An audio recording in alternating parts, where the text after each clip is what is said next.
Welcome everybody, welcome Elisa. Here we are. Yes. Again. Yes. Part 2, follow-up. And in this episode we're going to touch on a few specific questions and answers regarding TM. How is TM different from other meditations? This is a great question, which I honestly find hard to answer because I've been doing TM for over 20 years and it was so effortless and natural and like a coming home when you learn this TM. And then I look about and I see, well, what other meditations are people doing? They're either concentrating on something or contemplating. So yes, they'll sit down and close their eyes and have the intention to meditate, which is great because it starts with the desire to want to meditate. But from when you sit down and close your eyes, then what happens? Well, in TM, we are given a mantra and we're taught how to use it. And we start to experience quieter levels of our own thinking and mind until we transcend the thoughts completely and arrive at this very comfortable, natural place within. The other meditations, from what I hear, they keep the person on the surface. It's not the same technique. Now you can say, oh, it's all meditation, but is it though? So one analogy I think of is an angle. So an angle will start here, like a tiny little angle, but then when it broadens out, it becomes a huge angle. So if you don't take the correct angle from the beginning, you might end up in a space that's not really where you want it to go. Whereas with TM, the direction is this simple, effortless technique that we keep speaking about, and we all start to experience this deep settling inwards versus closing the eyes and doing some other meditation, but just bumping along on the surface. This is my best explanation of how TM is different. Good. So the way you start, the direction in which you start influences the whole practice. Exactly.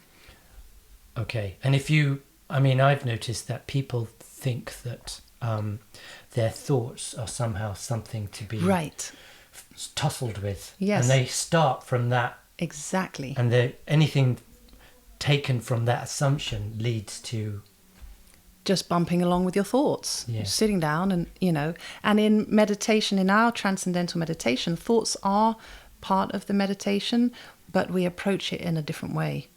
And because we have this vehicle of the mantra and we're taught how to use it properly, then eventually we start to go beyond the thoughts and beyond the mantra. Do you think TM is different in what I call the logistics in terms of how it can be done and where?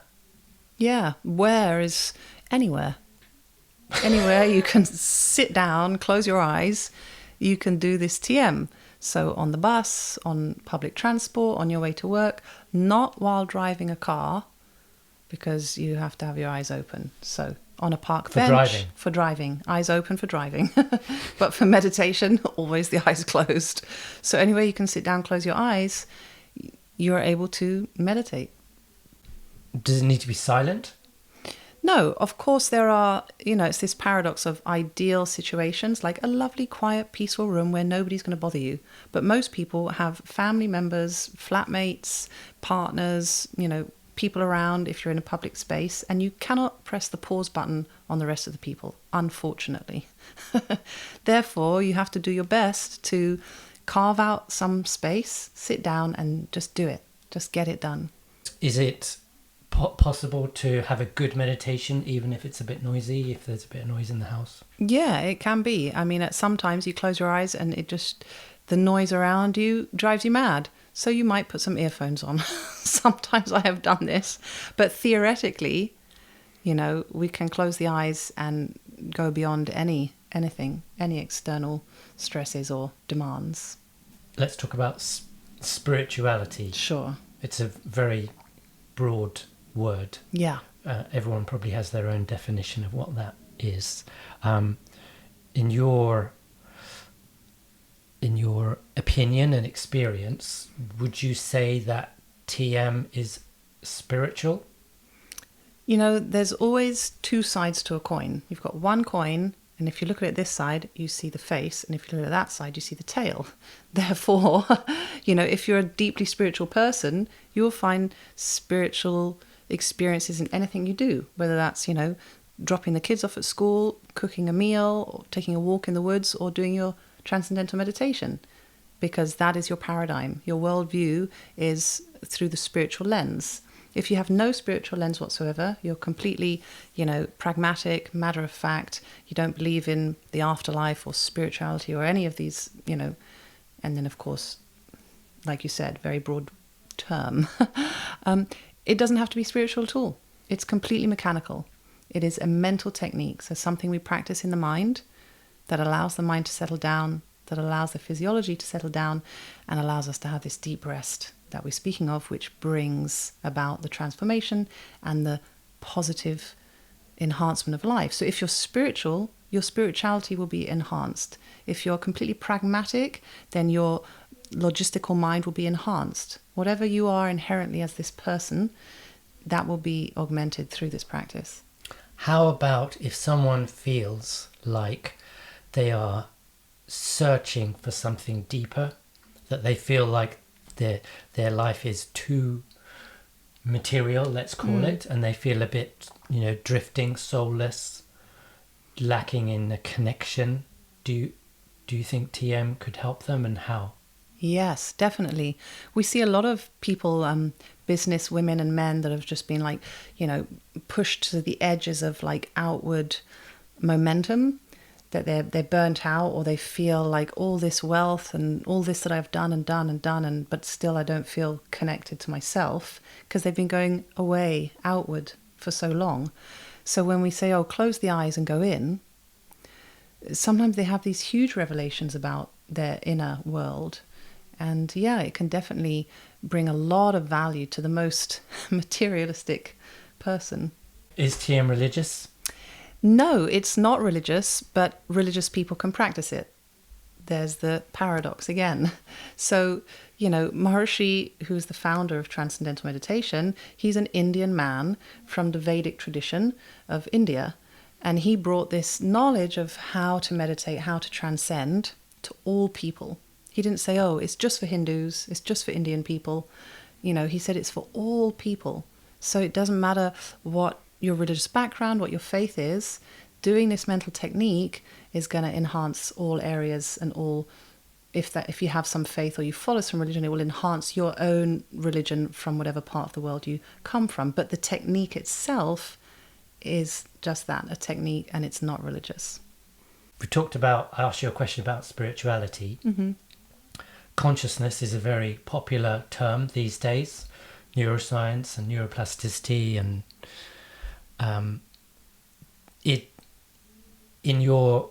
how do you see spirituality and consciousness? Do you see them as being the same thing, or what?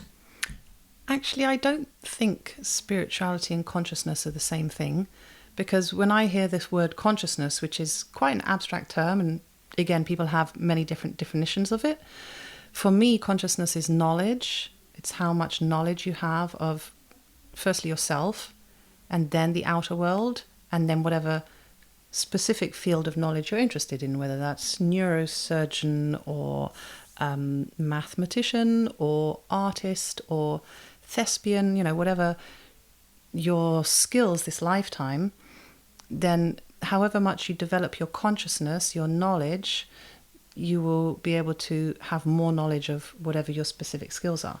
Versus spirituality, which is intertied with, you know, is religion spiritual? Is it not? So I guess let's leave religion out of it. But spirituality is a way of living. It's a state of mind. It's an ethos. And you can be spiritual in lots of different ways. In a religious context, or in a sort of new age, you know, doing lots of inner work, crystal healing, all the modalities of progress under the spirituality umbrella. Mm-hmm. But I see them as, you know, of course they intertwine at some point, but we could talk about them separately. Okay. How is TM practice related to the growth of consciousness? Well, because we're going inwards and we're dealing with the mind and the physiology, then naturally we start to experience this expanded awareness, which is beyond sort of focused attention with your eyes open when you're processing data or learning something. When we meditate, we're doing something different with the mind. And, the word on the street is that consciousness grows through this inward dive into the self, which is a really abstract idea. And all I can say is I know it to be true based on over 20 years of TM practice. I know that my knowledge and wisdom has expanded so much more than it would have had I not been doing this regular daily practice. And what have been the consequences of that expansion in your personal life? Knowledge of the self, dealing with stresses and traumas from my sort of teenage years, having more intuition about myself and others, about the stresses which still come at me from the world in which I operate. So there's just this inner knowledge and this inner confidence and intuition which has been slowly and steadily growing as my consciousness expands through doing this meditation over all these years. If I'm in a social situation and people say, "What do you do?" and I say, "Oh, I teach meditation," unless they've already tried to meditate, they almost 99% say, "Oh, I think too much. I can't meditate." That's right. How would you counter that? Well, you make me think about my main profession, which is teaching yoga. And whenever I tell people I teach yoga, they say, "I can't do that. I'm too tight. I can't touch my toes." And I say, that's exactly why you should be doing yoga. And so it doesn't matter how tight the body is. Everybody who gets on the yoga mat always gets results. They always get off the mat feeling much better for having done some yoga, some stretching. And it's the same with the meditation. They say, "Well, I can't meditate because I have too many thoughts and I couldn't possibly sit and close my eyes." And all of these excuses come out. It's like, but you have a thinking brain. You are able to close your eyes and you can sit down. Yes, the three criteria. Sit down, close your eyes and meditate and get the results. So it's just a misconception that having a busy head is an obstruction. Exactly. Like having a tight body is an obstruction to doing yoga, and it's not. It's actually the opposite. It's the opposite. I've taught some of the tightest people you've ever seen. They're like sticks. They just don't bend. And they do the yoga and they feel fantastic and they love it. Because if yoga was only for flexible people like gymnasts, well, that's leaving a whole mass of the population out of the arena of yoga who could get tremendous benefits from doing yoga. So as we know, TM is a mental technique, but since mind and body are interrelated, the body is also affected. Can you explain that relationship and how TM can benefit physiological conditions or situations? Yeah, I think if you think about your own self when you've had some sort of situation which got you really riled up, maybe somebody upset you or something's going on in your life, you're dealing with a lot of stress or pressure at work, perhaps you're sort of amped up and the body is also amped up. Maybe you're perspiring a little bit more than usual, or you feel like, the cortisol, the stress releaser in the body is pumping. Like the whole body is on high alert because the mind is on high alert. So when we meditate, firstly, we give an instruction to sit very comfortably and close the eyes, which most people can do. Sit comfortably, close the eyes. And then after some time, the mind starts to settle down. And then, of course, the body is also going to settle down because they go together.